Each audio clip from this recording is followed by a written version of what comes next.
बीते दिनों ITR file करने की बड़ी चर्चा थी। हर सच्चा दोस्त अपने दोस्त को याद दिला रहा था कि भाई आईटीआर फाइल कर लो, कर दिया ना। और इस समय हर किसी को तलाश थी एक सीए यानी कि चार्टर्ड अकाउंटेंट की, जो उनका आईटीआर फाइल कर सके।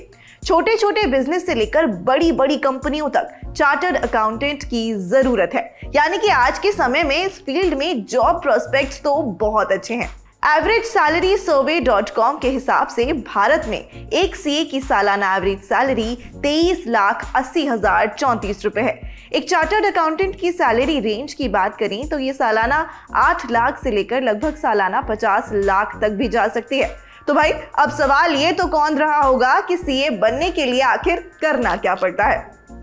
हेलो, मैं हूं मानसी, आप देख रहे हैं रंगरूट शो, जहां आज बात करेंगे इस बारे में कि चार्टर्ड अकाउंटेंट कैसे बना जाए, क्या पढ़ाई की जाए, क्या स्कोप है, इसका एग्जाम कौन कराता है और एक सीए क्या कुछ करता है।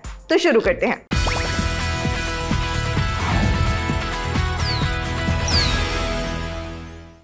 भारत में चार्टर्ड अकाउंटेंट यानी कि सीए की परीक्षा institute of chartered accountant India यानी कि आईसीएआई कराता है। सीए का काम फाइनेंशियल अकाउंटिंग करना, सलाह देना, अकाउंट ऑडिट करना, बैलेंस शीट बनाना और टैक्स संबंधित काम करना होता है। सीए बनने के लिए 3 स्टेज की परीक्षा पास करनी होती है। पहला कॉमन प्रोफिशिएंसी टेस्ट यानी कि सीपीटी, जिसे कि सीए फाउंडेशन भी कहा जाता है। इसके बाद इंटीग्रेटेड प्रोफेशनल कॉम्पिटेंस कोर्स यानी कि आईपीसीसी या फिर इंटरमीडिएट कोर्स, और फिर तीसरी स्टेज यानी कि सीए फाइनल का एग्जाम। आईपीसीसी के बाद 2.5 साल की ट्रेनिंग होती है। ट्रेनिंग पूरी करने के बाद छात्र फाइनल एग्जाम देता है और उसे पास करने के बाद आईसीएआई का मेंबर बन जाता है। इस पूरी प्रक्रिया में तकरीबन 5 साल का समय लग सकता है। अब थोड़ा डिटेल में चलते हैं और एलिजिबिलिटी पर बात करते हैं। सीए बनने के लिए आपने 12th में क्या सब्जेक्ट लिया है ये बहुत ज्यादा मायने नहीं रखता, पर यदि आपके पास कॉमर्स सब्जेक्ट है तो ये ज्यादा बेहतर माना जाता है, क्योंकि ऐसा माना जाता है कि अगर आप सीए बैकग्राउंड से हैं तो फिर आपको कोचिंग की जरूरत नहीं पड़ेगी। यही वजह है कि जिन्हें पहले से पता होता है कि वो सीए बनना चाहते हैं वो कॉमर्स ही चुनते हैं। इस कोर्स के लिए कोई एज लिमिट या फिर अटेम्प्ट लिमिट भी नहीं है। इसके अलावा आपके परसेंटेज भी सीए एंट्रेंस एग्जाम के लिए मायने नहीं रखते, बस आपको किसी भी स्ट्रीम से 12th पास करना जरूरी है।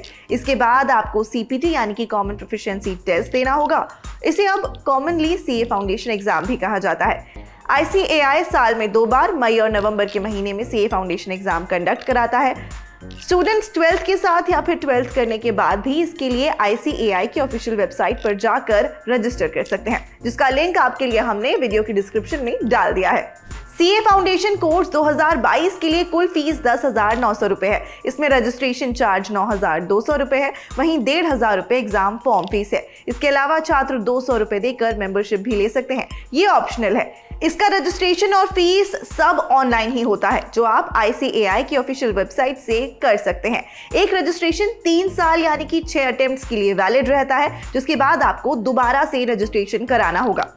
अब सवाल ये कि अगर आपने ग्रेजुएशन कर लिया है तो फिर क्या ऑप्शन है? तब ऑप्शन ये है कि आप डायरेक्ट लेवल 2 पर पहुंच सकते हैं, यानी कि आपको सीए फाउंडेशन का एग्जाम नहीं देना होगा और आप सीधे इंटरमीडिएट कोर्स के लिए अपीयर हो सकते हैं, जिसे आईपीसीसी लेवल कहते हैं। ये एग्जाम भी साल में 2 बार होता है। इसके लिए आपके ग्रेजुएशन में कम से कम 55% मार्क्स होना जरूरी है और कुछ सब्जेक्ट्स हैं जो ग्रेजुएशन में आपके पास होने चाहिए। इसके लिए भी लिंक डिस्क्रिप्शन में हमने डाल दी है। इसके बाद का क्या प्रोसेस है वो आप नेहा दत्ता से सुनिए। नेहा खुद एक सीए हैं और लंबे समय से सीए एस्पायरेंट्स को मेंटोर भी कर रही हैं। फाउंडेशन या डायरेक्ट एंट्री जिस भी रूट से आप आए हैं, सेकंड लेवल होता है सीए इंटरमीडिएट का, जिसमें हम सब्जेक्ट्स पढ़ते हैं कॉस्टिंग, लॉ, टैक्सेशन, ऑडिट।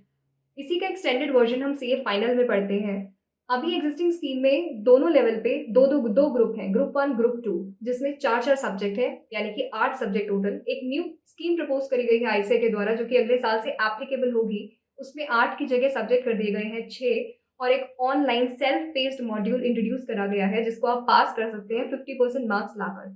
तो आप सीए इंटरमीडिएट पास करने के बाद और फाइनल में बैठने से पहले आपको उन सेल्फ ऑनलाइन मॉड्यूल को पास करना जरूरी है। उसमें 2 कंपलसरी हैं और 2 में काफी मल्टीपल चॉइसेस हैं। आप अपने इंटरेस्ट के हिसाब से उसे चूज कर सकते हैं। इंटरमीडिएट क्लियर करने के बाद अब बात आती है आर्टिकलशिप करने की, जिसको आप ट्रेनिंग या इंटर्नशिप बोलते हैं।